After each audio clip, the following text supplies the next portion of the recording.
கர்த்தருடைய நாமம் மகிமைப்படுவதாக. ஆண்டவராகிய இயேசு கிறிஸ்து உங்கள் அனைவரையும் ஆசீர்வதிப்பாராக. இன்றைக்கு தேவனுடைய நீதி என்றால் என்ன, what is righteousness of God என்பதை குறித்து உங்கள் மத்தியில் பேச இருக்கிறேன். தேவனுடைய நீதி என்றால் என்ன?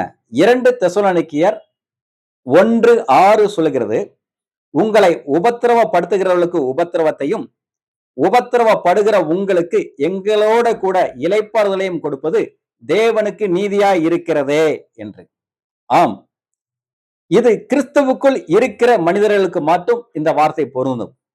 நீங்கள் உண்மையிலே கிறிஸ்துவுக்குள் இருப்பீர்களேயானால், தேவனுடைய வசனத்தை நேசிப்பீர்களேயானால், தேவனுடைய வசனத்தின்படி நடக்க வேண்டும் என்கின்ற எண்ணம் உங்களுக்கு இருக்குமையானால், உங்களை யார் யாரெல்லாம் உபத்திரவப்படுத்தினார்களோ அவர்களுக்கு தேவன் உபத்திரவத்தை கொடுப்பார். உபத்திரவப்படுகிற உங்களுக்கோ தேவன் இளைப்பாறுதலை தருவார். இதுதான் அவருடைய நீதியாக இருக்கிறது. இந்த வசனத்தை விசுவாசிப்போம்.